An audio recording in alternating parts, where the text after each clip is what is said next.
Good evening, ma'am.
Hello. Good evening, Good ma'am. Good evening. evening, ma'am.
ठीक है, capacitor शुरू करेंगे।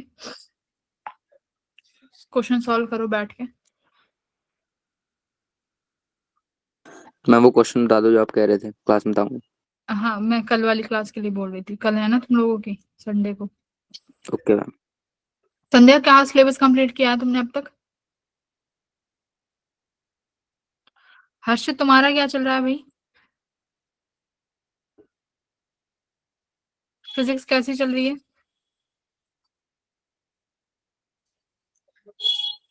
ठीक चल रही है? हर्षित, बढ़िया चल रही है ना यस मैम। फिजिक्स? कोई दिक्कत आ रही है किसी टॉपिक चैप्टर में?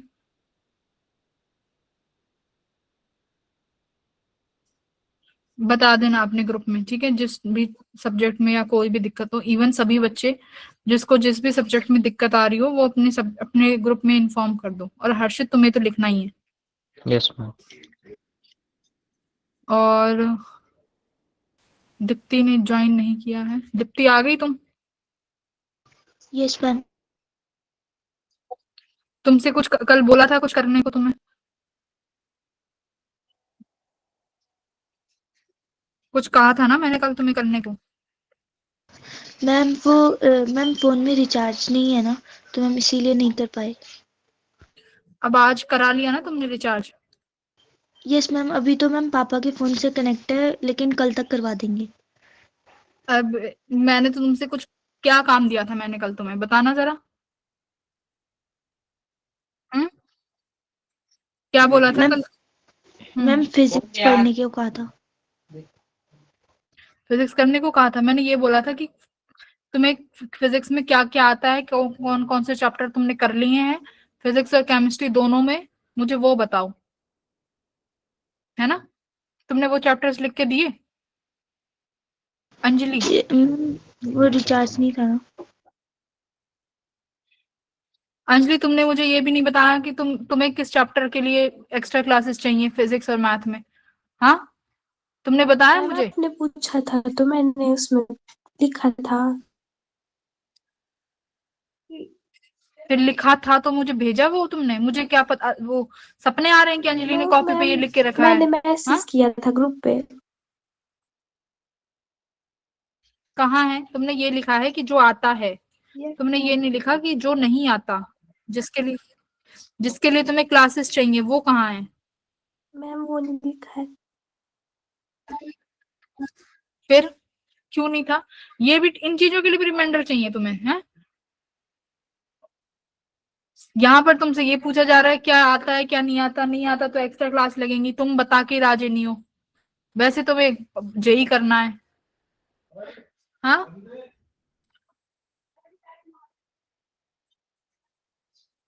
अभी लिख के भेजो मुझे, चलो। कुछ याद नहीं रहता, आते हैं 2 क्लास ले लेते हैं, सो जाते हैं, सुबह उठ के स्कूल चले जाते हो।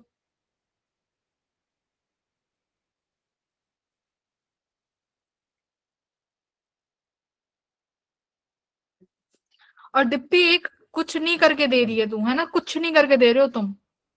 आज तक एक असाइनमेंट नहीं किया, आज तक एक क्वेश्चन सॉल्व करके नहीं भेजा दीप्ति ने। पता नहीं क्या करती हो सारा दिन।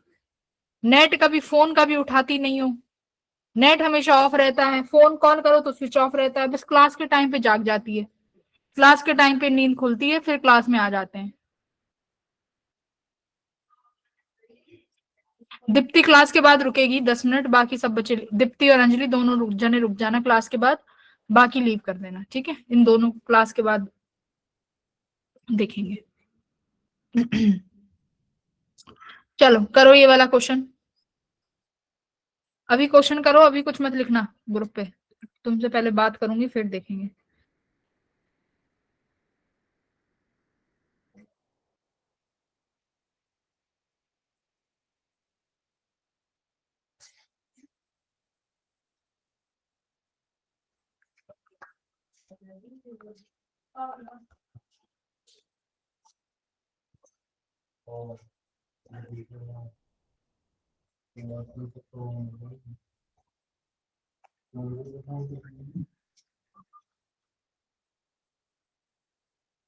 क्या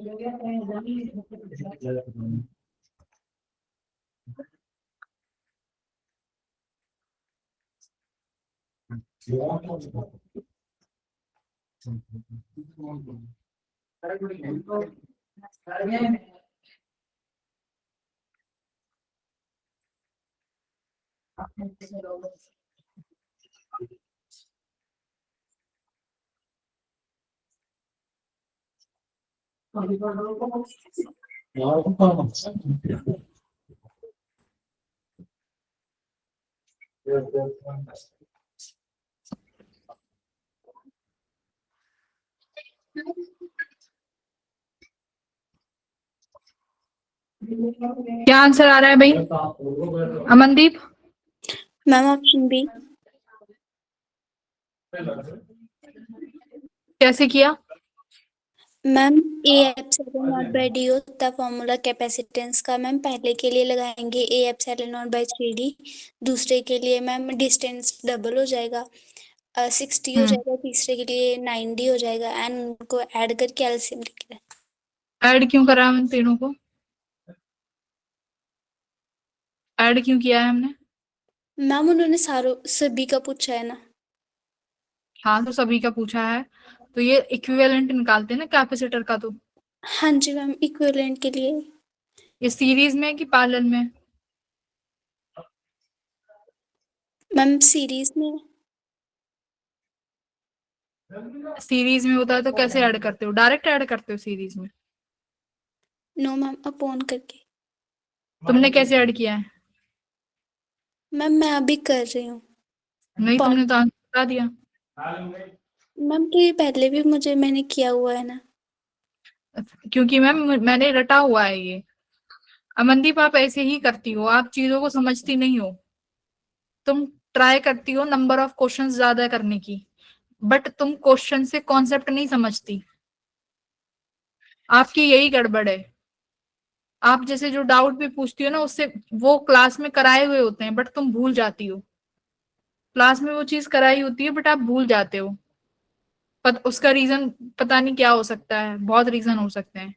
ये कराया है, तुम्हें याद है, बट कॉन्सेप्ट भूल गई, है ना? कॉन्सेप्ट भूल गए क्या था। हाँ, बार बार कोई हैंड रेज कर रहा था, बोलो। तुम्हें पता है जो तुम्हारा सिलेबस हुआ है, बस 12th के भरोसे जाओगे तुम पेपर में। 12th के भरोसे। 11th के तुम्हें 4 चैप्टर कराए हैं, gravitation, unit and dimensions, KTG thermo, और एक और कौन सा कराया है? ग्रेविटेशन, केटीजी थर्मो और unit and dimensions. 3 unit and dimensions भी अभी होगा। 3 चैप्टर। अगर 12th में ऐसे करोगे तो पेपर में क्या अटेम्प्ट करके आओगे तुम? क्या अटेम्प्ट करोगे? सोच लेना, अगर 12th भी नहीं करके जाओगे तो। ठीक है।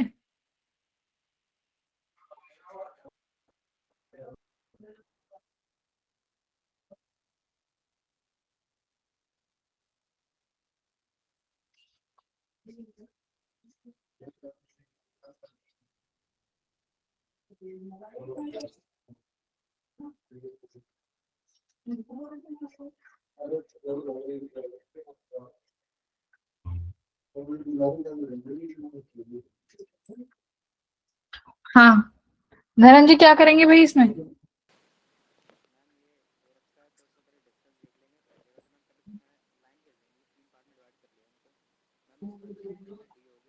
मैम पैरेलल में है, ऐड करेंगे।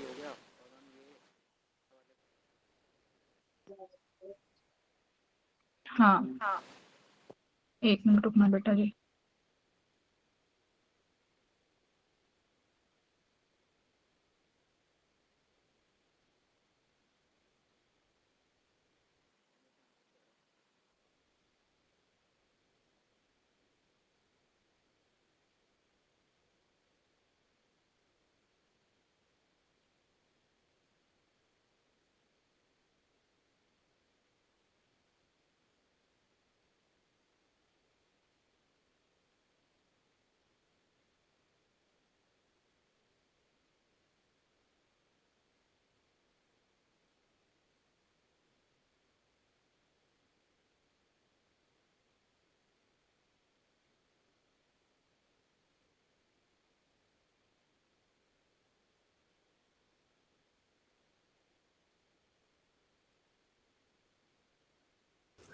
संध्या चली गई क्लास से, है ना?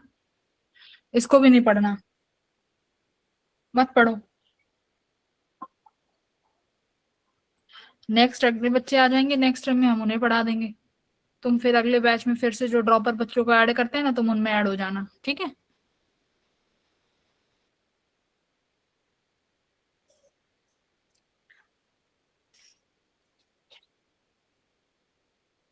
फर्स्ट क्वेश्चन, सीरीज और पैरेलल। अगर कैपेसिटेंस सीरीज में है, सीरीज में कब होता है? जब चार्ज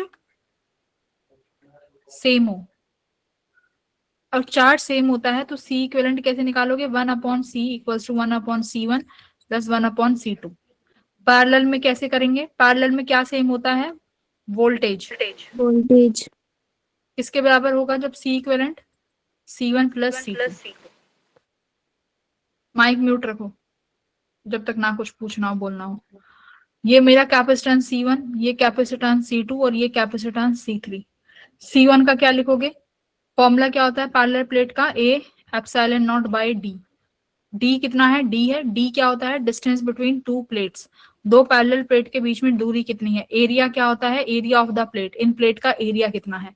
तो A/3 है, तो A/3। C2 देखो कितना है? एरिया A/3 है, लेकिन दो प्लेट्स के बीच की दूरी कितनी हो गई?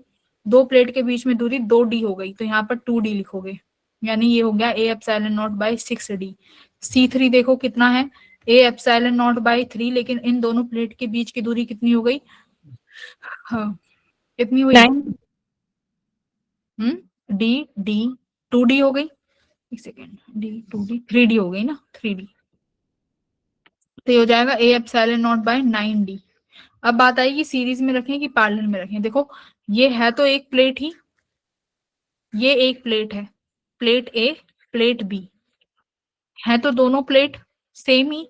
अगर मैं इस पॉइंट का पोटेंशियल देखूं, इस पॉइंट का देखूं, इन दोनों के बीच में जो पोटेंशियल डिफरेंस लिखोगे वो यही तो लिखोगे, A माइनस बी।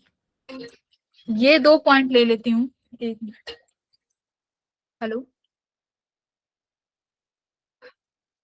हाँ जी बताओ सर। अरे ऐसे ही लगाया था, उसने कॉल किया था क्या? हाँ हाँ हाँ, मैं करती हूँ, ठीक है, समझ गई, ओके। हाँ, तो इन दोनों के बीच में क्या होगा बताओ? इन दोनों के बीच में भी पोटेंशियल डिफरेंस तो A माइनस बी ही होगा, क्योंकि दो प्लेट है ना। या तो इस प्लेट को किसी बैटरी के टर्मिनल से कनेक्ट करोगे और एक इस प्लेट को किसी बैटरी के टर्मिनल से कनेक्ट करोगे, तो होगा तो 5 वोल्ट का ही डिफरेंस। तो इन दोनों प्लेट के बीच का डिफरेंस सेम है, तो इसीलिए ये पैरेलल है। पैरेलल के लिए इसीलिए इन तीनों को ऐड किया गया है, ठीक है? ये जो दिख रही है ना, ये स्टेप वाइज, ये स्टेप वाइज तो है, बट ये प्लेट एक ही है, अलग प्लेट नहीं लगाई। तो दो प्लेट्स के बीच में पोटेंशियल डिफरेंस तो सेम ही रहेगा, इसीलिए इनको क्या किया है? पैरेलल में लगाया है, ठीक है? चलो ये बताओ क्या है? अगर एक bulb and capacitor are connected in series across an AC supply, bulb और कैपेसिटर को एसी में लगा दिया और अब डाइलेक्ट्रिक रखा है, ध्यान से।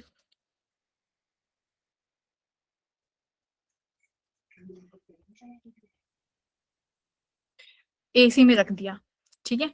अब dielectric is placed between the plate of the capacitor, the glow of the bulb. Glow of the bulb के साथ क्या होगा? बल्ब का ग्लो। अब देखो बल्ब का ग्लो कब ज्यादा होगा? बल्ब का ग्लो जब ज्यादा होगा अगर सर्किट में करंट ज्यादा फ्लो होगा। जितना सर्किट में करंट ज्यादा फ्लो होगा उतना बल्ब ज्यादा ग्लो करेगा। अब देखो कि इसमें मेरे को डाइलेक्ट्रिक रखने से क्या हुआ है, करंट बढ़ा है कि घटा है? तो करंट किसके बराबर होगा? I इक्वल्स टू, सर्किट में कैसा सर्किट है? AC circuit. एसी सर्किट में I किसके बराबर होता है? I not equals to V not upon Z। तो I नॉट किसके बराबर हो जाएगा? वोल्टेज तो सेम चेंज होगी नहीं, क्योंकि एसी वोल्टेज है, तो कुछ होगा V not sine omega T something. Peak voltage suppose कर लो V नॉट है। Z किसके बराबर हो जाएगा? R स्क्वायर, क्योंकि बल्ब है तो इसका मतलब है बल्ब है तो ये रेजिस्टेंस होगा R। ये कैपेसिटर है तो कैपेसिटर का क्या होता है भाई? Plus XC square. Yes ma'am. अब देखो क्या हुआ है, मैंने क्या बोला? बल्ब जब ज्यादा ग्लो करेगा जब रेजिस्टेंस, सॉरी, जब करंट बढ़ेगा। तो करंट बढ़ने के लिए इसको क्या होना चाहिए? इसको अब हम देख लेते हैं कि Z के साथ क्या हो रहा है। तो Z किसके बराबर है? Under root of R square plus XC। XC किसके बराबर है? 1/ओमेगा C का वन अपॉन ओमेगा सी। देखो यहाँ पे X C equals to one upon omega C. Dielectric रखने से कैपेसिटेंस बढ़ गया, डाइलेक्ट्रिक रखने से कैपेसिटेंस बढ़ा। भाई क्या होता है, डाइलेक्ट्रिक रखते हैं तो कैपेसिटेंस यस मैम, इंक्रीज करेगा। कैसे टाइम्स हो जाएगा, कैपेसिटेंस बढ़ गया, कैपेसिटेंस बढ़ा तो एक्सी कम हुआ, यस मैम। एक्सी कम हुआ तो सिंपल सी बात है आर स्क्वायर प्लस एक्सी है तो पूरा जेड क्या हुआ होगा, जेड कम हुआ। Ma'am decrease. जेड कम हुआ तो आई नॉट इंक्रीज हुआ। तो बल्ब ग्लो क्या करेगा, बल्ब का ग्लो घटा या बढ़ा, घटा। अच्छा देखो तो क्या हुआ है, हम्म मैम बढ़ा है। घटा कैसे बोला तुमने, देखो ना रेजिस्टेंस जेड, जेड घटा है ना, क्योंकि ओमेगा सी बढ़ गया, ओमेगा सी बढ़ा तो एक्सी क्या हुआ, एक्सी घटा ना। जेड में क्या लिखा हुआ है, Z equals to R square plus X C square, X C square घटा तो मतलब जेड घटा, जेड घटा तो आई नॉट बढ़ा, बढ़ा। और करंट बढ़ा तो बल्ब ग्लो करेगा। तो इंक्रीज आएगा कि डिक्रीज, इंक्रीज। Ma'am increase. हाँ इंक्रीज।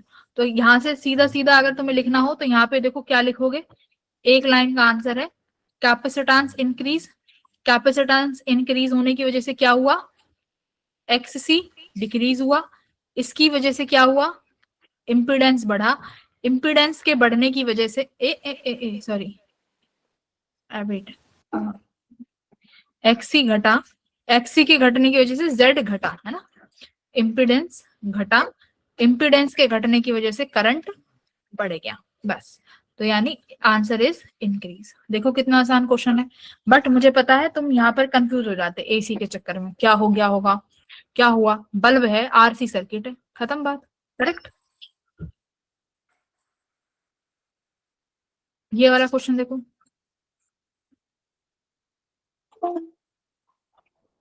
क्या है, कैसे करेंगे, सवाल में क्या कह रहा है, एक capacitor has air as dielectric medium, dielectric medium में एयर है and two conducting plates of area this and they are 0.6 centimetre apart, यानी एरिया दे दिया और ये इनके बीच का डिस्टेंस दे दिया डी। अब उसमें तुमने क्या कहा, एक डाइलेक्ट्रिक स्लैब लेके आए जिसका एरिया 12 सेंटीमीटर स्क्वायर का है एंड 0.6 सेंटीमीटर थिकनेस का है। When a slab of dielectric is inserted between the plates, one of the conducting plate have to be moved by 0.2 centimeters to keep the capacitance same as in previous case. तो देखो previous case का capacitance कितना था, A epsilon not by D है ना। मान लो ये तुम्हारी दोनों प्लेट्स हैं, इन दोनों प्लेट्स के बीच में ये डिस्टेंस डी है जो कितना दिया हुआ है 0.6 सेंटीमीटर, इन दोनों प्लेट्स का एरिया कितना दिया हुआ है 12 सेंटीमीटर स्क्वायर। अब इसमें देखो क्या करते हैं, अब इसमें सेम थिकनेस का डाइलेक्ट्रिक उठा के लाते हैं जिसका एरिया भी सेम है। सुनो, अब अगर डाइलेक्ट्रिक पूरी थिकनेस में फिल हो गया, पूरी थिकनेस में डाइलेक्ट्रिक आ गया तो सी डैश कितना हो जाएगा, के टाइम्स ऑफ सी हो जाएगा पहले वाले के। अब देखो क्या बोला है, इन्होंने बोला है मुझे कैपेसिटेंस पुराने वाला ही रखना है। देखो one of the plates have to be moved by 0.2 centimeter to keep the capacitance same as in the previous case। तो इसका मतलब ये अब जो दूरी जो 0.6 है वो अब इन दोनों प्लेट्स के बीच की दूरी कितनी कर दी तुम लोगों ने, 2 बढ़ा दिया, हैज टू बी मूव्ड। अब देखो अब ये भी देखना पड़ेगा कि मूव कहाँ करा गया है। देखो सी डैश को क्या लिखोगे, K times of A epsilon not by D, K की वजह से कैपेसिटेंस बढ़ा होगा, ध्यान से देखो कि घटाएंगे कि बढ़ाएंगे वो भी चेक करो। के की वजह से कैपेसिटेंस बढ़ा है तो इसका मतलब सी डैश बढ़ेगा, के की वजह से बढ़ा है तो मुझे डी की वजह से उसको घटाना पड़ेगा जिसकी वजह से कैपेसिटेंस बैलेंस हो जाए। मेरी बात ध्यान से सुन रहे हो, if distance will remain same capacitance बढ़ेगा, सी डैश है के टाइम्स ऑफ सी होगा। अगर कैपेसिटेंस को सेम पहले वाले की तरह रखना है, ना घटाना है ना बढ़ाना है, इसका मतलब ये है डी डैश ऐसा सेट करो कि कैपेसिटेंस घटे, क्योंकि के ने क्या काम करा, के ने सी को बढ़ाने का काम किया ना, तो इसका मतलब डी क्या काम करेगा, डी घटाने का, यस और नो, है ना। तो डी घटा, अगर डी की वजह से कैपेसिटेंस घटना चाहिए तो इसका मतलब डी को बढ़ाया गया होगा। डी बढ़ेगा तो कैपेसिटेंस घटेगा। इसका मतलब मैंने इसको 2 सेंटीमीटर बढ़ाया, कितने से, 0.8 सेंटीमीटर हो गया, हाँ या ना। और इसमें मेरे में डाइलेक्ट्रिक रखा हुआ है, कितनी डिस्टेंस पे, 0.6 सेंटीमीटर की डिस्टेंस पे। बोलो ये इस बात समझ में आई। ये डिस्टेंस 0.2, यानी 0.2 में एयर है, 0.6 में क्या है, 0.6 में क्या है बेटा जी, डाइलेक्ट्रिक है, के अमाउंट का। Okay, has to be moved by 0.2 centimeter to keep the capacitance same as in the previous case, the dielectric constant of the slab। इस स्लैब का डायरेक्ट्रिक कांस्टेंट निकालो। कैसे करोगे अब देखो, एक तो ये बन जाएगा C1, देखो ध्यान से, ये बन गया C1 और ये क्या बन गया C2। सीरीज में है या पैरेलल में है C1 C2, देखो एक का डायरेक्ट्रिक के, दूसरे का एयर। ये C1 और C2 इज इन सीरीज और इज इन पैरेलल, सीरीज में है कि पैरेलल में। देखो ये जो बीच वाला पोर्शन है इसका कुछ पोटेंशियल डिफरेंस अलग होगा ना, इसका पोटेंशियल डिफरेंस कुछ अलग होगा। तो किसमें है ये पोटेंशियल डिफरेंस अलग अलग, सीरीज में। तो C1 और C2 किस में आएगा, सीरीज में। तो जो नया C डैश है वो किसके बराबर होगा, C1 C2 upon C1 plus C2 के बराबर होगा। और ये Yes, ma'am. C1 plus C2 C dash के बराबर है, लेकिन C डैश पुराने वाले C के बराबर है। गॉट इट, पुराने वाले C, क्योंकि उसने बोला है कि चेंज नहीं होना चाहिए। C1 निकालो, C1 किसके बराबर हो जाएगा, K into A epsilon not upon D, D कितना है 0.6, C2 कितना हो जाएगा air 1, A epsilon not upon कितना 0.2। तो ए एप्सिलॉन नॉट को क्या मान लू मैं, कुछ एक टर्म ले लो ए एप्सिलॉन नॉट के लिए, इस वैल्यू में रख देना। क्या क्या आंसर है, निकालो।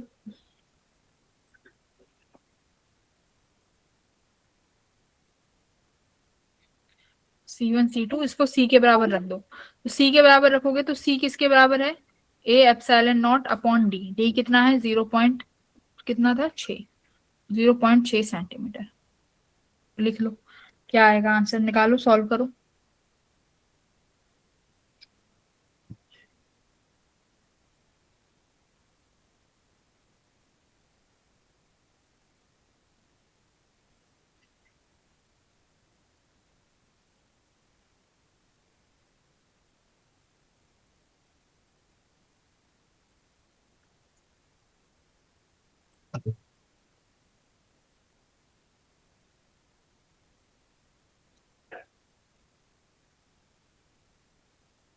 के की वैल्यू आ जाएगी,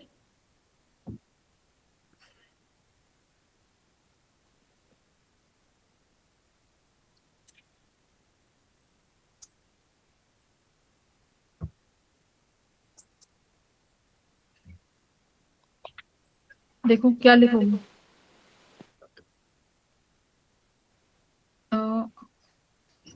C1 A epsilon not upon D कितना है 0.6, A epsilon not upon 0.2, A epsilon not upon 0.2 plus A epsilon not upon 0.6 equals to A epsilon not upon 0.6। ठीक है, कैंसिल कर दो, ए एप्सिलॉन नॉट यहाँ से क्या कॉमन आ जाएगा, नीचे से 1 हो जाएगा ये वैल्यू,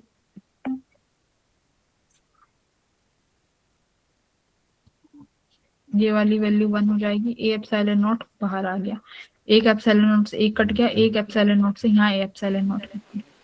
रुको ये के टाइम्स था, यहाँ के लिख लेना, ये भी के टाइम्स हो जाएगा, 0.6 वाला है ना। तो क्या इक्वेशन बनी, इसको यहाँ से रफ करके यहाँ लिखो, सॉल्व करो, ये इक्वेशन ही तो सॉल्व करनी है।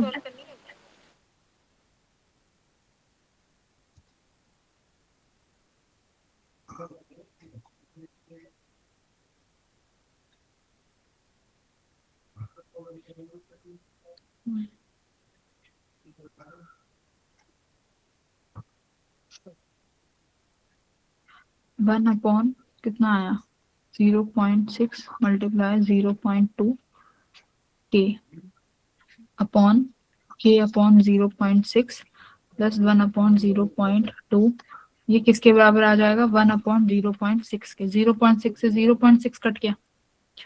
ठीक है, सॉल्व करना बेटा।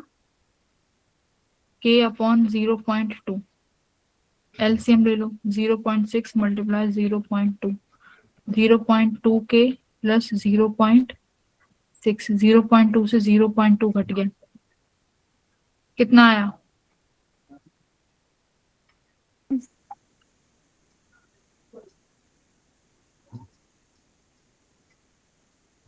ये 1 के बराबर है। किसके बराबर आ गया ये 0.6 के अपॉन 1 के इक्वल्स टू 0.6 प्लस 0.2 के। ठीक है, क्रॉस मल्टीप्लाई हो जाएगा तो कितना आया ये के माइनस 0.2 के इक्वल्स टू 0.6 0.8 के 0.8 के इक्वल्स टू 0.6 है ना जी। के इक्वल्स टू 0.6 अपॉन 0.8 तो के किसके बराबर आ गया 3/4 है ऑप्शन में 3/4 3/4 चेक 3/4 आया है मेरा 2 3 6 तो देखना के में से 0.2 घटा तो 0.8 ही तो आया 0.6 व 0.8 कितना आ रहा है 3/4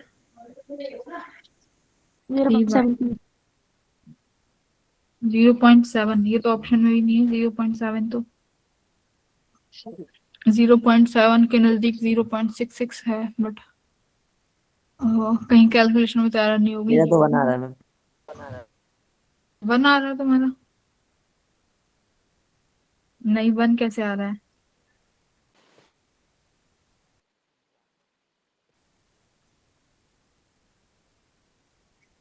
1 तो नहीं है आंसर 6/4 3/2 आंसर है इसका 3/2 3/2 इज द आंसर हमारा 3/4 है। कहीं देखना कुछ कुछ वैल्यू तो ना देगी 1/0.6 0.2 0.2 से 0.2 कटेगा 0.66 के अपॉन एलसीएम आया वहां पे कितना जाएगा 0.2 के एलसीएम तो शायद सही लिया है ना क्या कह रहे हो मैम यहाँ पे 0.8 है, वहाँ पे 0.4 होगा। कहाँ मैम लास्ट में के की वैल्यू में। नहीं 0.8 ही तो लिखा है 6/8 करा है ना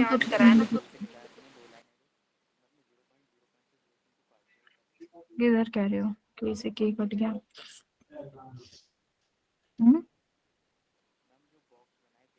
दूसरा कोई बच्चा बोल रहा है ना उसकी आवाज नहीं आ रही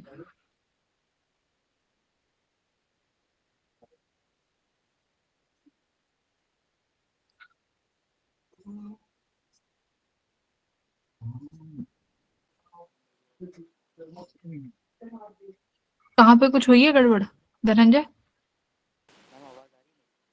नहीं आ रही बहुत धीरे बोल रहे हो नहीं आ रही कुछ भी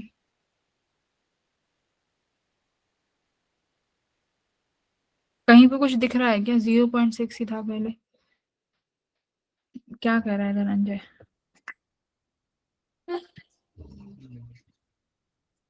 आवाज नहीं आ रही भाई तुम्हारी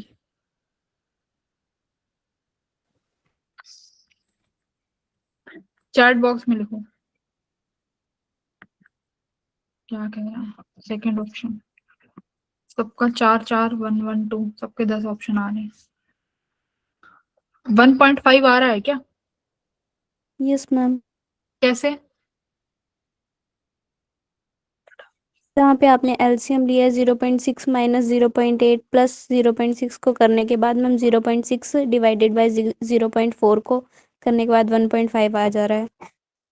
0.4 नहीं है ना, वो 0.8 है। K में से 0.2 घटाओगे तो कितना बचेगा? मैम 0. चैट बॉक्स में लिखा। अब आ रही है आवाज, बोलो धनंजय। मैम यहाँ पे जो ग्रीन वाला बॉक्स है इसके साइड में जो नीचे ब्लू ब्लू है सेकंड वाली, यहाँ पे अपने .2 से .2 काट दिया। हाँ काट दिया, तो अपॉन में 0.6 बचा होगा ना। हाँ वो 0.6 नहीं लिखा ना मैंने, K अपॉन, एक सेकेंड, हाँ यहाँ गड़बड़ हुई है। देखो K upon 0.2 K plus 0.K, ऊपर 0.6 भी तो आएगा। यस मैम, मैं भी।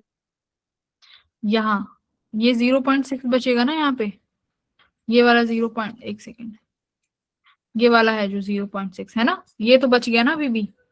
ये कहाँ चला, ये तो कटा ही नहीं किसी से है ना, ये नहीं कटा ना, यस तो ये ऊपर चला जाएगा, तो ये ऊपर चला जाएगा, तो क्रॉस मल्टीप्लाई में ये कितना बचेगा?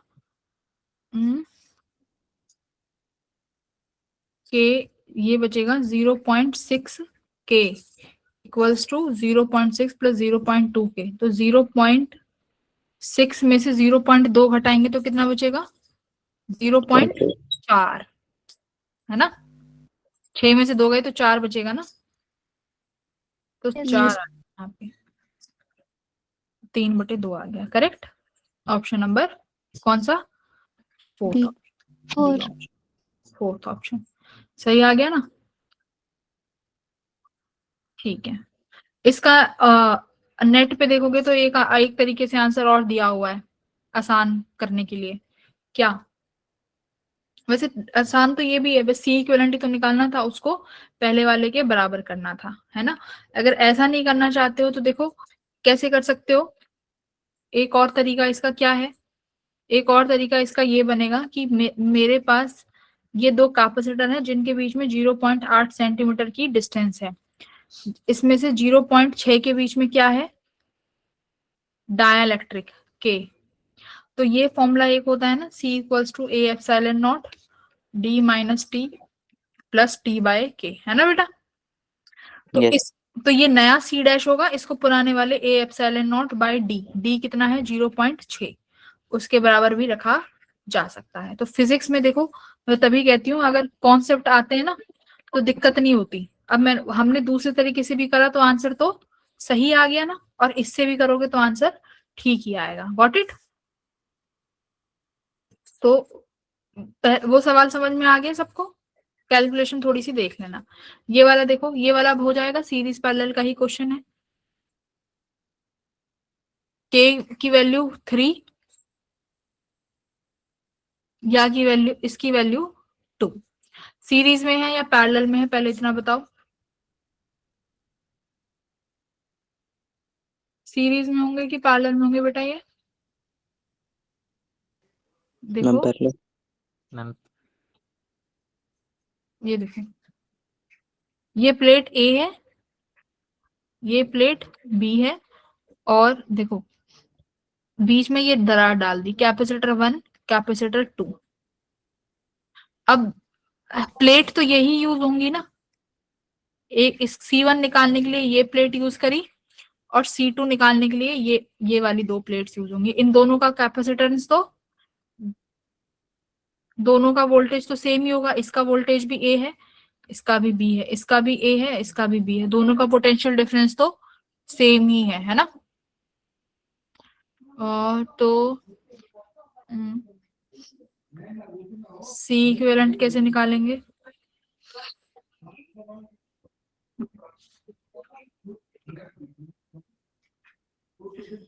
प्लेट सेम प्लेट ही तो है ना, इसको ऐसे भी हॉरिजॉन्टली करके देख लो। देखो जैसे मैंने इसको हॉरिजॉन्टल किया, ये प्लेट C1, ये प्लेट C2, पैरेलल में ही बनेगा है ना। दोनों किस में है?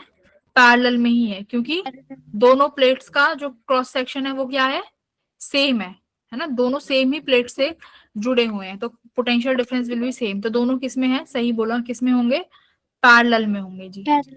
तो अब सवाल में क्या बोला है कि दोनों कैपेसिटर, दोनों के बीच में सेपरेशन है 10 mm प्लेट, दोनों एरिया के बीच में, सॉरी दोनों प्लेट्स के बीच में is now filled with two dielectric media with this if the new force between the plate is 8 Newton. मतलब इन दोनों प्लेट्स के बीच में अगर एक फोर्स 8 न्यूटन लग रहा है तो सप्लाई वोल्टेज कितनी होगी ये बताओ। ठीक है, तो कैसे निकालोगे, कैसे निकालेंगे इस क्वेश्चन को? फोर्स पूछा है। हेलो, ट्राई करो इस क्वेश्चन को।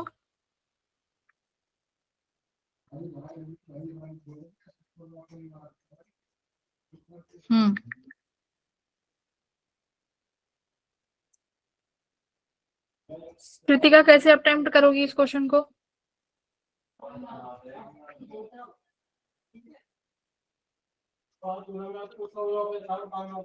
F इक्वल्स टू, देखो थोड़ा लेंथी तो है क्वेश्चन, कैसे करोगे? दोनों कैपेसिटर की प्लेट के बीच में कितना वो होता है, फोर्स लगता है, force between two plates parallel. F equals to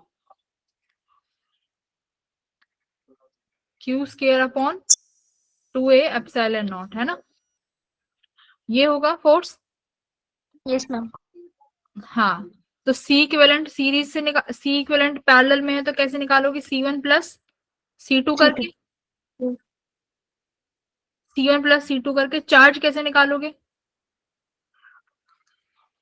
कैसे निकालोगे? Q किसके बराबर हो जाएगा? CV। Q किसके बराबर हो Yes, जाएगा? CV के बराबर। तो हमने Q1 किसके बराबर हो जाएगा? C1V। और Q2 किसके बराबर हो जाएगा? C1V2। C2V, क्योंकि पैरेलल में है तो पोटेंशियल तो सेम ही रहेगा। Yes ma'am. इस तरीके से फोर्स को इसके बराबर रख देना। ठीक है, Q1 square plus 2A epsilon not plus Q2 square upon 2A epsilon not. Q1 Q2 यहां से निकाल लेना, C1 और C2 से। बोलो,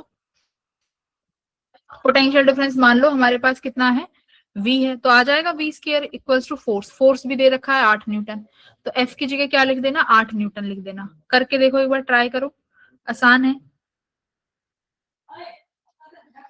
करिए।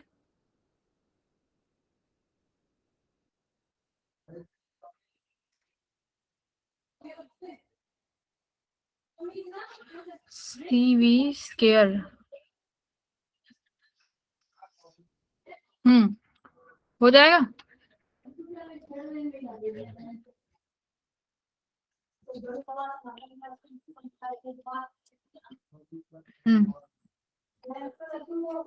ट्राई करो एक बार, जल्दी निकालो।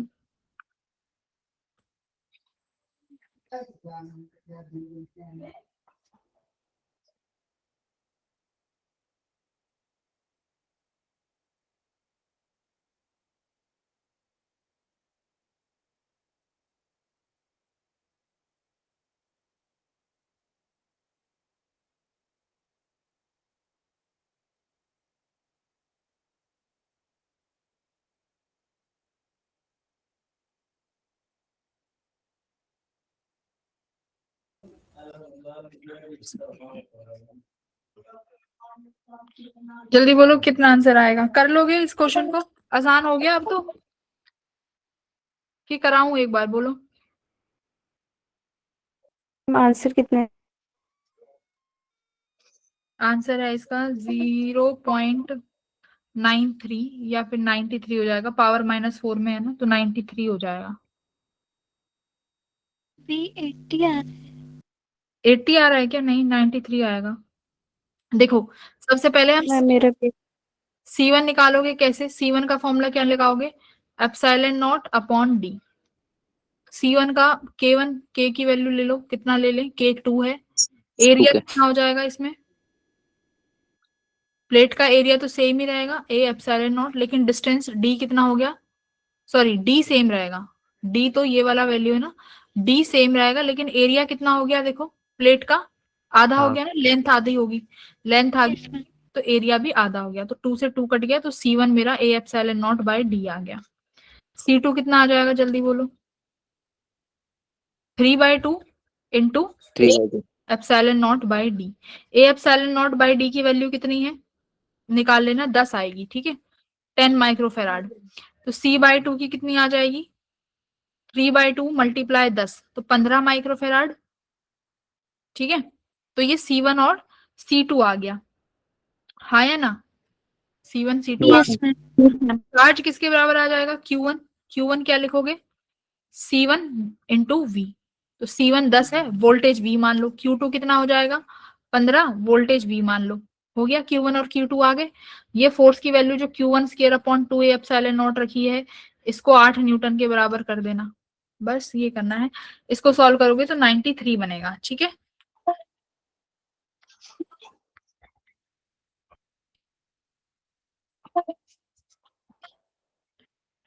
एरिया क्या लिया है, हाफ लिया है, तो इस हिसाब से एरिया देख लेना क्या लेना है, ठीक है। मैम कभी कभी इसमें सीरीज पैरेलल देखने में गलती हो जाती है, मतलब टाइम लग जाता है, तो सिंपल वोल्टेज देख लेना हमें। वोल्टेज ही देखनी है, उसी से ही होगा, एक्चुअल तरीका वही है कि सेम प्लेट है या अलग प्लेट है। यहाँ दोनों प्लेटें जुड़ रही थी ना, तो दो यस मैम। प्लेट सेम ही प्लेट है, तो सेम प्लेट का पोटेंशियल सेम ही रहेगा, डिफरेंस। Okay, okay ma'am. मुझे बताओ अब यहाँ जो ये F वाला फॉर्मूला है, ये फोर्स वाला, ये एरिया, यहाँ एरिया पूरा लोगे कि एरिया हाफ लोगे, मैम हाफ। हाँ है ना, क्योंकि फोर्स प्लेट पे लग रहा है ना, तो फोर्स की प्लेट का एरिया Q1 Q2, तो दोनों मतलब C1 C2 का है ना ये फोर्स, ये पहली प्लेट का कितना है, सेकंड कैपेसिटर का कितना है, तो ये एरिया क्या लेना है, हाफ ही लेना पड़ेगा, ठीक है, 2 मल्टीप्लाई बाय 2 ही करोगे, got it. Yes ma'am. Yes ma'am. 93 आ रहा है, हेलो 93 आ रहा है ना। कैपेसिटर से देखो लेंथी क्वेश्चन ही आ रहे हैं, देख रहे हो ना, एक एक लाइन का सवाल ही। हाँ बोलो कुछ नहीं मैम, बोलो बोलो, कुछ पूछना है तो, हम आगे समझ। ठीक है, ये वाला करो। देखो 3 कैपेसिटर है, पैरेलल में कनेक्ट है 100 वोल्ट की बैटरी के साथ, energy stored in the above combination is E।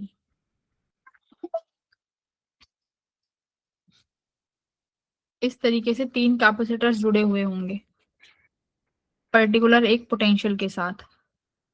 यहाँ बोला है 100 वोल्ट की बैटरी है, ये C1 C2 और C3। एनर्जी स्टोर्ड कितनी है यहाँ पर,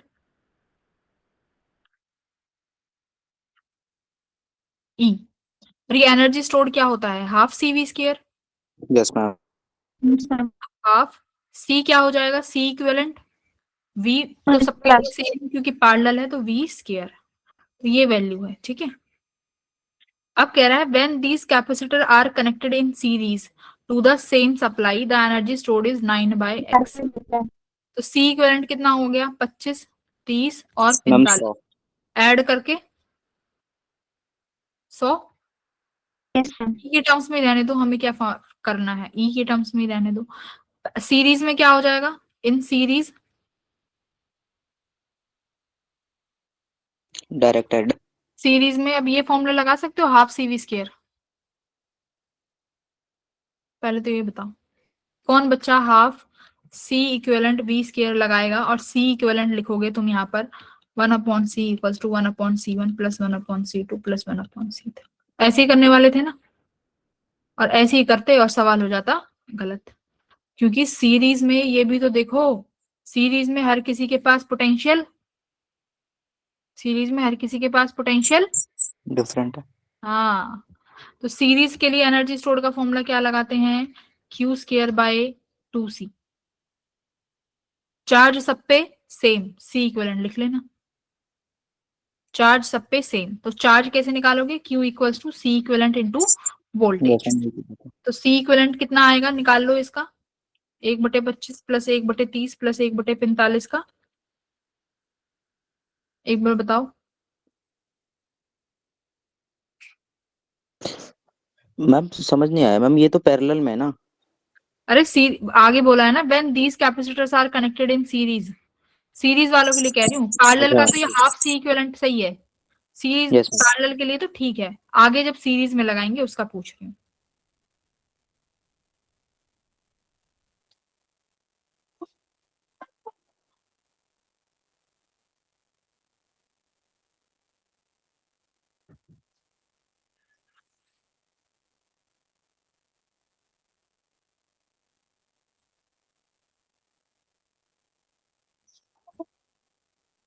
450/43 क्या है ये?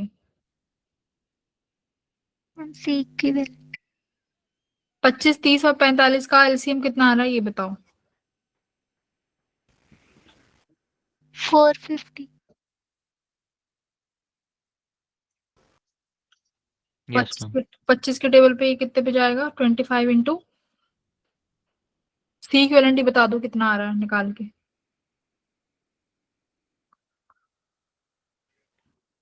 सी इक्विवेलेंट कितना आ रहा है? सीरीज में सी इक्विवेलेंट निकालो। तो सीरीज में सी इक्विवेलेंट निकाल लेना।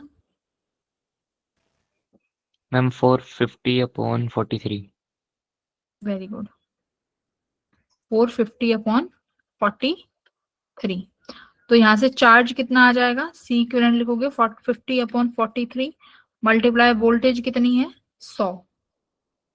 ठीक है, तो ये Q आ गया। अब एनर्जी के लिए ये Q²/2C इक्विवेलेंट कर लेना, एनर्जी आ जाएगी। देख लो कितने टाइम से आ रही है। देखो यहां से करते हैं, एनर्जी इन सीरीज Q² कितना? 450/43 इंटू 100 का whole square multiply 1/2 C equivalent. या तो एक काम करते हैं, वैल्यूज की जगह टर्म ही लिखते हैं, लास्ट में वैल्यू पुट कर लेंगे, आसान रहेगा। देखो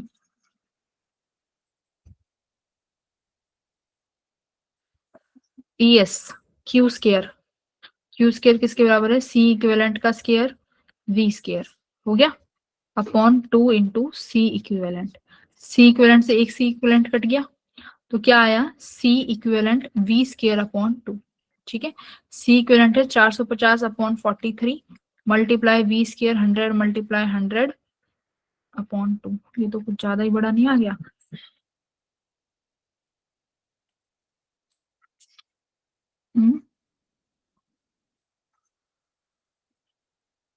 कितना आ रहा है देखना। मैम जो फर्स्ट इसने बोल रखा है कि सीरीज में, उससे हमने क्या निकाला? फर्स्ट पैरेलल में है, उसकी हाँ मैम, वैल्यू पैरेलल में उससे क्या निकाला हमने? वो बस ई छोड़ दो ना, उसको कंपेयर कर लेंगे। उसको उसको क्या, उसकी या तो वैल्यू निकालो कितना है, कंपेयर करना पड़ेगा ना। देखो जैसे यहाँ से वैल्यू कैसे कंपेयर करोगे? यहाँ पे 1/2 आया, सी इक्विवेलेंट 100 था, है ना? Yes 100 ma'am. और V² कितना था? 100 का स्क्वायर। तो देखो यहाँ से मैं इस 100 का स्क्वायर अपॉन 2 को क्या लिख सकती हूँ? 100 का स्क्वायर अपॉन 2 को ई लिख सकती हूँ ना। 100 का क्यूब है, सॉरी ये 100 का क्यूब। ठीक है, तो इस तरीके से इसको वो करना पड़ेगा, बस इंटरचेंज। ठीक है, अब ये माइक्रोफेराड में भी है तो माइक्रो वगैरह देख लेना, ये कितने में है? सी माइक्रोफेराड में, तो एनर्जी माइक्रो जूल्स में आएगी। तो ये मेरी ई है जो माइक्रो जूल्स में है, तो ई को कंपेयर कर लेना। यहाँ पे लास्ट यही बचेगा, 450/43 मल्टीप्लाई 100 मल्टीप्लाई 100/2। तो ऐसे भी लिख सकते हो, 2E/100 इक्वल्स टू 100 का होल स्क्वायर। 2 को अपॉन में ही रहने दो। मैम क्या आंसर आ रहा है? कितना आ रहा है? ये रहा ना, एक्स की वैल्यू फाइंड। 860।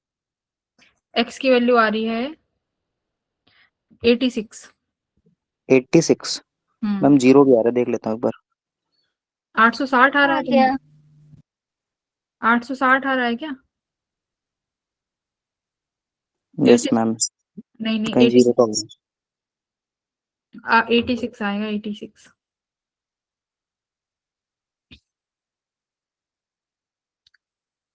तीन चार पाँच। आ गया मैम, आ गया, सही है।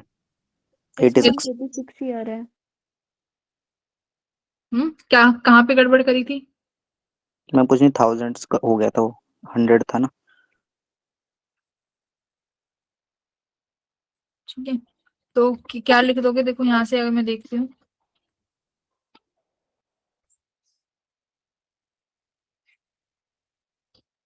हंड्रेड स्क्वायर अपॉन 2 को मैं लिख सकती हूँ E/100। एक जीरो से ये एक जीरो कट गया, तो ये कितना बचा? 45E/430। इसको कैसे सॉल्व करोगे अब? कितने पे कटेगा ये? मैम 5 से काट दो, 5 ने 45, और नीचे 2, 5 दिन में 86। 45, 86 आएगा। Yes ma'am. एक सेकेंड, 430 डिवाइडेड बाय 5, 86, और यही आंसर है, यही आंसर है, तो कुछ भी नहीं करना पड़ा, है ना, आ गया ना। तो बस यही करना था। तो इसमें तुम्हें याद, इसमें अब तुम्हें क्या याद रखना है, क्या चीज याद रखोगे कि अगर हमें सीरीज में एनर्जी निकालनी है तो हाफ CV स्क्वायर वाला फॉर्मूला, देखो यहाँ पे एकदम से तुम्हें यही स्ट्राइक करता कि उसमें half C equivalent V square में हमने क्या किया था, C1 plus C2 plus C3 parallel में, और सीरीज में तुम 1/C1 प्लस 1/C2 करके सीधा एनर्जी निकालते, यही करते ना। Q स्क्वायर बाई 2C लगाना है, ये याद रखना। चार्ज निकालेंगे, यहाँ सीरीज में काम ऐड हो जाएगा, सीरीज में और काम बढ़ जाता है, ठीक है जी। याद रहेगी ये चीज, छोटी सी चीज थी बट बहुत इंपॉर्टेंट है। बोलो। Yes ma'am. Yes ma'am. और तो ये आंसर आ गया, क्लियर है। पलक समझ आ रहा है? पलक है ही नहीं क्लास में। अमनदीप, क्लास में हूँ ना।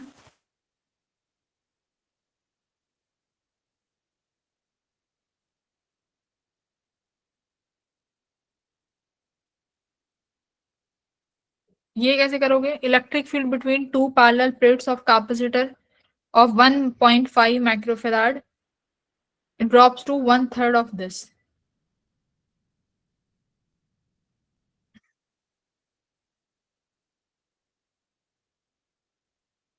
मैम 1/3 मतलब 1/3 मतलब कम हो गया, 1/3 हो गया। पहले अगर कैप देखो क्या, electric field between two plate of the capacitor of capacitance drop, पहले अगर इलेक्ट्रिक फील्ड E था तो बाद में E/3 हो गया, ठीक है।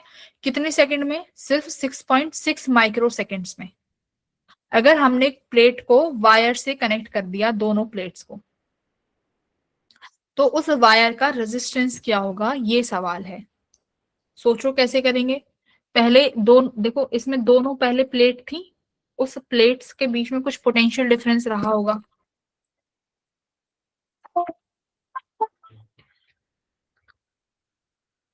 दो प्लेट हैं, इनके बीच में कुछ पोटेंशियल डिफरेंस होगा, या यहाँ इलेक्ट्रिक फील्ड भी है, sigma upon epsilon not plate के बीच में। तो ये प्लेट के बीच में जो पहले इलेक्ट्रिक फील्ड थी सिग्मा अपॉन एप्सिलॉन नॉट, ये E के बराबर थी। पैरेलल प्लेट का कैपेसिटेंस दिया हुआ है 1.5 माइक्रोफेराड। अब जैसे ही इन दोनों प्लेट्स को किसी रेजिस्टेंस से कनेक्ट करते हैं तो क्या होता है, मेरे पास इलेक्ट्रिक फील्ड जो है E/3 हो जाती है। कितने समय में, 6.6 माइक्रो सेकेंड में। इस वायर का रेजिस्टेंस पूछा है कितना होगा। क्या, कौन सा कॉन्सेप्ट लगाओगे यहाँ पे, क्या होगा, दोनों प्लेट को बीच से कनेक्ट कर देंगे तो दोनों प्लेट का पोटेंशियल सेम होना चाहेगा ना।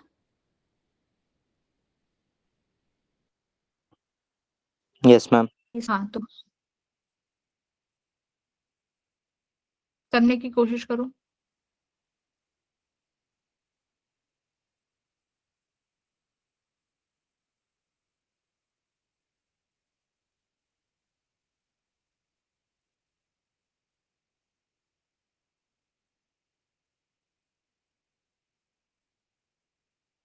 देखो कैपेसिटर से क्वेश्चन आ रहे हैं बट कैपेसिटर के क्वेश्चन लेंदी हैं, ये 2024 के हैं सारे क्वेश्चंस। इलेक्ट्रिक फील्ड ड्रॉप हो रही है मतलब पोटेंशियल भी ड्रॉप हो रहा है। कितने समय में, 6.6 माइक्रो सेकेंड में।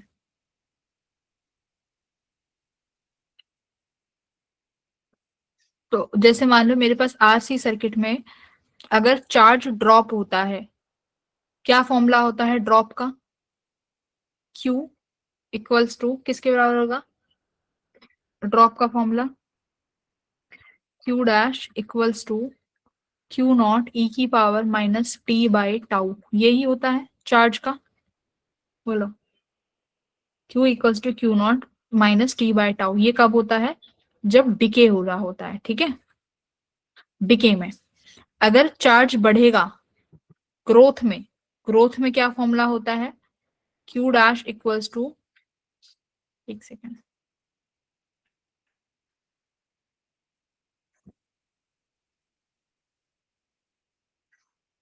हाँ ठीक है, क्यू नॉट 1 माइनस ई की power minus T by tau, ये इक्वेशन लिखवाई थी। करंट में भी लिखवाया था, करंट का इंक्रीज, एलआर सर्किट में अगर करंट इंक्रीज होगा तो इंक्रीज कैसे होगा, I dash equals to I not 1 minus T by tau. Same चीज है, देखो ये है जब ग्रोथ हो रही है करंट की, और जब करंट का डिके होगा तो आई डैश किसके बराबर हो जाएगा, आई नॉट ई की power minus T by tau. ये कब होगा बेटा, जब डिके होगा। ये इक्वेशन याद रखना, देखो सेम सेम है।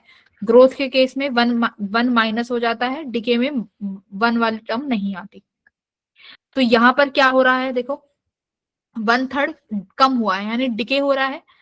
तो डिके हो रहा है तो मैं क्या डिके हुआ है, इलेक्ट्रिक फील्ड। इलेक्ट्रिक फील्ड किसके बराबर होता है, इसका मतलब है कि अगर इलेक्ट्रिक फील्ड घटा है तो पोटेंशियल भी घटा होगा। तो मैं ये लिखती हूँ Q dash equals to Q naught ई की power minus T by tau. Q को क्या लिख सकते हैं, सीवी, क्यू को क्या लिख सकते हो, सीवी। तो मैं यहाँ क्यू को लिखती हूँ C V dash equals to C naught V naught ई की power minus T by tau. क्या कैपेसिटेंस चेंज हुआ होगा, कैपेसिटेंस तो चेंज होता ही नहीं है, पता है ना कि कैपेसिटेंस जो है पोटेंशियल चार्ज इन पर डिपेंड नहीं करता। सी नॉट से सी नॉट कट गया तो वी डैश के लिए रिलेशन आया वी नॉट की power E minus T by tau.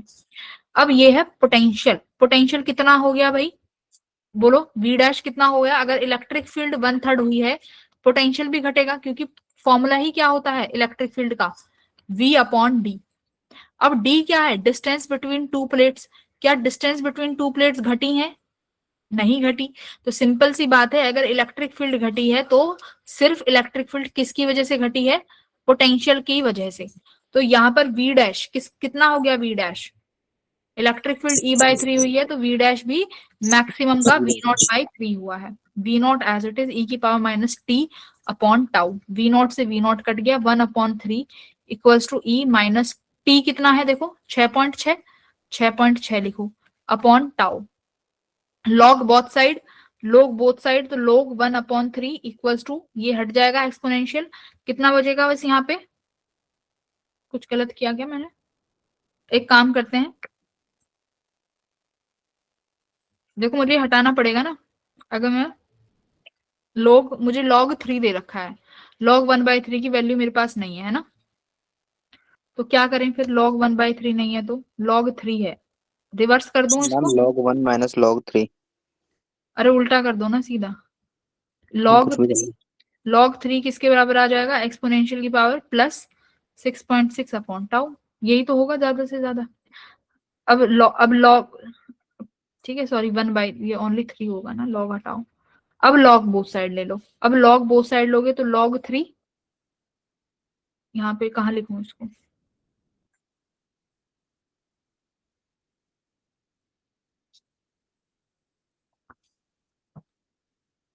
log 3 equals to log of exponential की पावर प्लस 6.6 बाय टाउ। तो log और एक्सपोनेंशियल हट जाएंगे, log 3 की 1.1 इक्वल्स टू 6.6 अपॉन टाउ आ गया, हेलो आ गया। टाउ की वैल्यू कितनी आ गई यहाँ से, 6 टाउ, टाउ की वैल्यू कितनी आई, 1 मैम पॉइंट, 6 मैम 6 आई है टाउ की वैल्यू, मैम, 11 छिके 66 हो तो गया मैम। Yes ma'am. हम्म, तो टाउ की वैल्यू मेरे पास यहाँ से 6 आ गई, और टाउ किसके बराबर होता है बोलो, टाउ किसके बराबर होता है आरसी सर्किट में,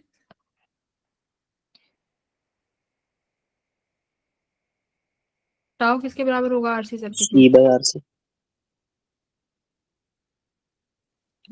टी बाय आर सी।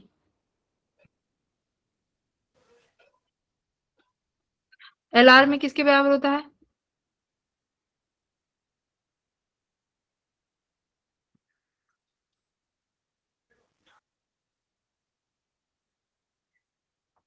एक ही बच्चा पढ़ रहा है क्या यहाँ, मैम टाओ यहाँ पर आरसी के बराबर होगा। हाँ, टाउ किसके बराबर होता है, आर सी के बराबर।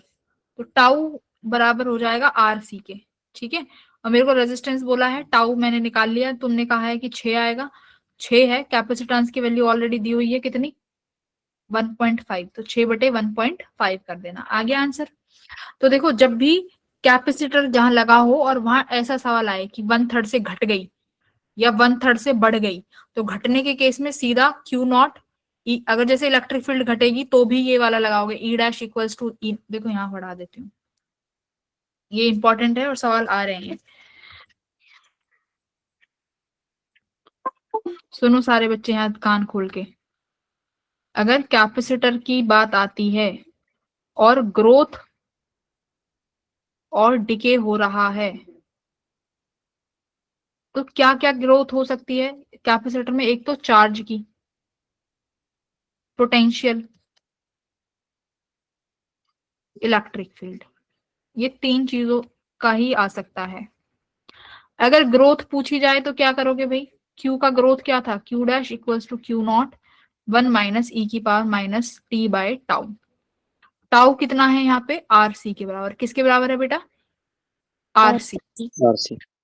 बस।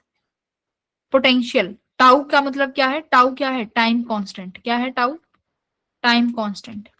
टाउ की जो वो होती है वैल्यू किसके बराबर होती है, सेकंड्स। टाउ क्या है, सेकंड है, यूनिट टाउ की। पोटेंशियल हो जाएगा V dash equals to V naught 1 minus E की power minus T by tau. Electric field आ जाए तो E dash equal, E dash का मतलब क्या है पता है ना, किसी टी समय पर ई डैश की वैल्यू, किसी टी समय पे वी डैश, किसी टी समय पे क्यू डैश। अगर तुम्हारे पास टाइम गिवन है, उस समय पर क्यू डैश की वैल्यू निकाल सकते हो। ये जो टी टाइम है ना, उसी टाइम पर क्यू डैश कितना है। क्यू नॉट, वी नॉट और ई नॉट क्या है, क्यू नॉट, वी नॉट और ई नॉट क्या है, ये मैक्सिमम वैल्यूज क्या है। मैक्सिमम। हाँ, डिके के लिए पता है क्या करना है, Q dash equals to Q naught ई की power minus T by tau, same ये हो जाएगा। V dash equals to V naught ई की power minus T by tau, same electric field हो जाएगा, E naught equals to E की power minus T by tau. बस समझ गए बात, जो समय दिया है उसके कॉरेस्पॉन्डिंग इलेक्ट्रिक फील्ड, जो सब दिया है उसके कॉरेस्पॉन्डिंग पोटेंशियल, उसके कॉरेस्पॉन्डिंग चार्ज। बोलो। और करंट में भी यही लगाना है, करंट आ जाए ना आई, तो करंट में भी आई यही हो जाएगा, बट वहां पर टाइम कांस्टेंट चेंज हो जाएगा। करंट के उसमें टाइम कांस्टेंट क्या हो जाता है, L R, I dash equals to I not 1 minus E की power minus T by tau. कब, करंट क्या हो रहा है अभी, ग्रो हो रहा है, ठीक है। I dash equals to I not ई की power minus T by tau, current क्या हो रहा है, डिके हो रहा है। क्या हो रहा है, डिके। टाउ किसके बराबर है यहाँ पर, ये है एल आर सर्किट। टाउ किसके बराबर है बेटा जी, बोलो, LR के LR। एल के बराबर है। यहाँ पर टाउ एल आर के बराबर है, गॉट इट। ये वैल्यूज हो गई। यस। टी के कॉरेस्पॉन्डिंग आई डैश, टी के कॉरेस्पॉन्डिंग आई डैश कितना है, टाउ। अब यहाँ पर टाउ किसके बराबर है, टाउ उसके बराबर है कि जब तुम्हारे सर्किट में ग्रो, यानी जो ये आई डैश है ना, अगर I dash 63% of I not हो जाता है, 63 है या 66 है, एक बार प्लीज ये चेक कर लेना कि 63 है या 66 है, कुछ इसी मैं एक बार चेक भी कर लेती हूँ। 63 होगा शायद, है ना, 63% अप्रोक्स है। अगर जब तुम्हारे पास आई डैश की वैल्यू 63% ऑफ मैक्सिमम करंट के हो जाती है, उस समय को क्या बोला है, उस समय को टाउ बोला है, ठीक है, उस समय को टाउ बोला है। सिमिलरली यहाँ क्यू डैश में क्या है, जब तुम्हारा क्यू डैश किसके बराबर हो जाए, 63% ऑफ मैक्सिमम चार्ज के बराबर हो जाए, तब क्या लगेगा, टाउ 63% वाला, ठीक है।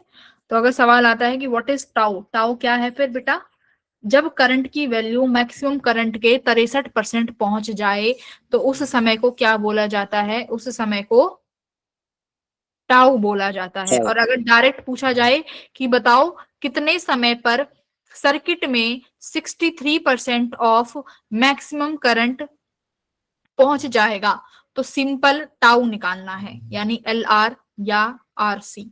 गॉट इट, ये हो गया तुम्हारा ये वाला क्वेश्चन। तो ये वाला क्वेश्चन एक बार रीडू कर लेना, ठीक है, दिस क्वेश्चन। उसके बाद ये करना तो तुम्हें सारा ही है रीडू,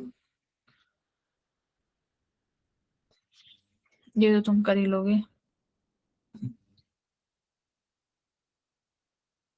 ये वाला करो, देखो ये अच्छा है।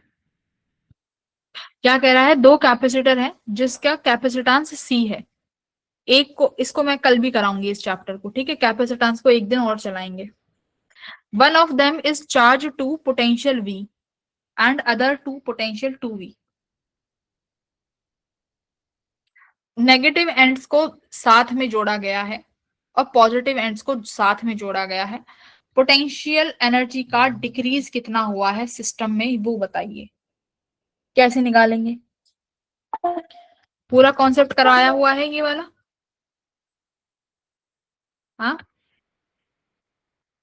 कि मेरे पास ये एक कैपेसिटर था भाई, इसके पास कैपेसिटेंस C है, इसको V वोल्ट से चार्ज किया गया। एक और कैपेसिटेंस है, इसका कैपेसिटेंस तो C है बट इसको किसी 2 वोल्ट से चार्ज किया गया है। दोनों के सेम टर्मिनल्स ऐड कर दिए गए इस तरीके से, इसका नेगेटिव नेगेटिव, इसका भी नेगेटिव नेगेटिव, इसका पॉजिटिव, इसका पॉजिटिव, इसका पॉजिटिव, इसका पॉजिटिव, है ना। तो यहां पर क्या पूछा है, the decrease in the energy of the combined system कितना होगा, decrease in the energy of the combined system. Formula याद था एक, 1/2 C1 C2 upon C1 plus C2 V1 minus V2 का होल स्क्वायर। कुछ याद है फॉर्मूला? अगर Yes. सेम पोलैरिटी होती है तो, अगर अपोजिट पोलैरिटी मतलब नेगेटिव का पॉजिटिव से जोड़ दिया तो ये तो एज इट इज रहेगा C1 C2 upon C1 plus C2। यहाँ साइन क्या लग जाएगा, प्लस का। एक बार प्लीज मुझे आंसर बताओ कितना आ रहा है, सॉल्व करके मैं मैच करती हूँ आंसर।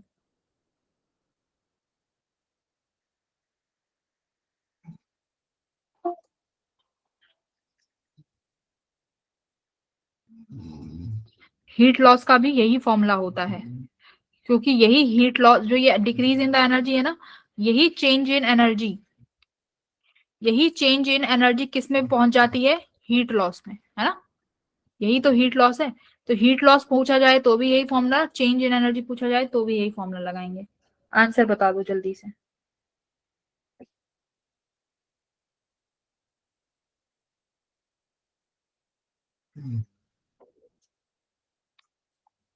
वन बाई टू, सी कितना है, सी सेकेंड कैपेसिटेंस सी प्लस सी 2C। पहले वाले को कितना चार्ज किया, V से, दूसरे वाले को 2V से, उनका स्क्वायर कर दो तो क्या हुआ, एक C से एक C कट गया तो ये क्या आया बेटा, C/4, और V में से V कट गया, कितना आया, V का स्क्वायर, तो CV²/4 आंसर है ऑप्शन नंबर A। हाँ या ना? यस। देखो एक सेकंड में आंसर आ गया अगर फॉर्मूले याद है तो, वरना अभी मैं तुम्हें डिराइव भी करवाती इसको बैठा के, बट उसका समय नहीं था इसलिए लास्ट में जल्दी करा दिया, वरना डिराइव भी कर सकते हो। ये फॉर्मूला याद रखना, अगर एनर्जी का चेंज आता है, हीट का लॉस आता है, सेम पोलैरिटी के लिए V1 माइनस V2, अपोजिट में यानी नेगेटिव का प्लेट पॉजिटिव से जोड़ा जाए तो V1 प्लस V2, याद रहेगा। Yes. Yes ma'am. ये वाला करिए।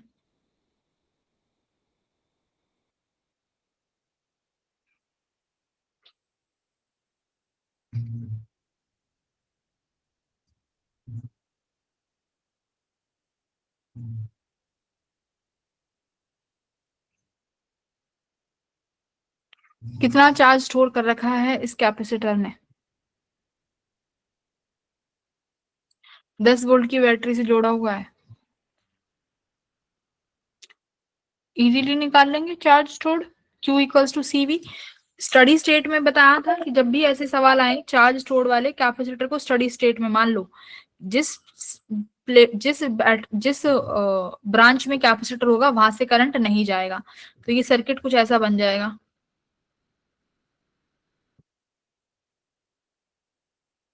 That's it. ये कितना है, 6 ओम, और ये किसके बराबर है, 4 ओम के बराबर। बैटरी कितनी है, 10 वोल्ट। तो करंट कितना आ गया बेटा, V इक्वल्स टू IR, हाँ वो 10, R भी 10, तो करंट आया 1 एम्पियर। करंट 1 एम्पियर है ना, तो अब देखो, मुझे चार्ज निकालने का फॉर्मूला पता है, C इंटू वी। कैपेसिटेंस दे रखा है, इसका मतलब मुझे पोटेंशियल चाहिए। अब देखो, जो ये कैपेसिटर जिसके अक्रॉस जुड़ा हुआ है, कैपेसिटेंस का जो पोटेंशियल है वही इसका होगा ना, R3 का, वही R3 का होगा, हाँ या ना? तो R3 का पोटेंशियल निकाल लो, कितना है, कितना है भाई R3 का पोटेंशियल? करंट कितना जा रहा है यहां से सर्किट में से, 1 एम्पियर। तो यहाँ पर पोटेंशियल कितना हो जाएगा इसका, इस रेजिस्टेंस R3 का, V equals to I R3। I कितना है 1, रेजिस्टेंस कितना है 6। तो यानी इसके अक्रॉस जो पोटेंशियल डिफरेंस है वो कितना है, 6 वोल्ट का। तो ये ए भी 6 वोल्ट का है, तो 10 माइक्रोफेराड के पास भी 6 वोल्ट अवेलेबल है। तो चार्ज मैम कितना हो रिपीट जाएगा, करना है 10 मल्टीप्लाई 6 60, क्या बताऊं? मैम, वो वोल्टेज वाला। देखो, जो कैपेसिटर के पास वोल्टेज है ना, अब वो कैसे निकालेंगे, कैपेसिटर की वोल्टेज उससे निकालेंगे जो रेजिस्टेंस उसके पैरेलल में जुड़ा होगा। यहाँ का कॉन्सेप्ट ही ये है, चार्ज स्टोर का कॉन्सेप्ट क्या है, Q equals to CV। C given होगा, वोल्टेज निकालनी पड़ेगी। वोल्टेज कैसे निकालोगे, वो रेजिस्टेंस जो कैपेसिटर के साथ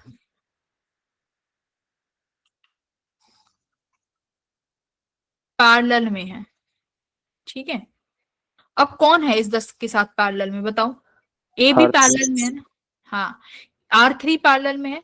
तो R3 की वोल्टेज निकालो। R3 की वोल्टेज कैसे आएगी, जो R3 का करंट आएगा। R3 का करंट कितना आया, I 1 एम्पियर। तो voltage V equals to I R, current series में A सेम रहेगा 1 एम्पियर मल्टीप्लाई बाय रेजिस्टेंस 6, तो वोल्टेज आ गई 6 ओम, ठीक है।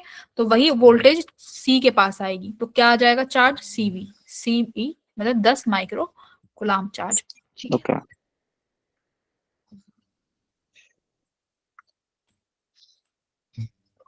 बाकी के जो क्वेश्चन है एक बार घर से ट्राई करना, बाकी मैं फिर कल तो कराऊंगी ही, ठीक है।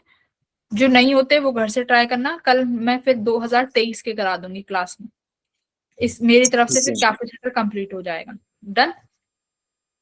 यस देख लो, इजी कोई क्वेश्चन नहीं करा, सब क्वेश्चन इजी था, बट कैलकुलेशन है थोड़ी सी, ये चीज याद रखना, यस ठीक है। चलो then, see you everyone, bye. Bye ma'am. Thank you. Okay, नहीं 60 आ रहा है बेटा।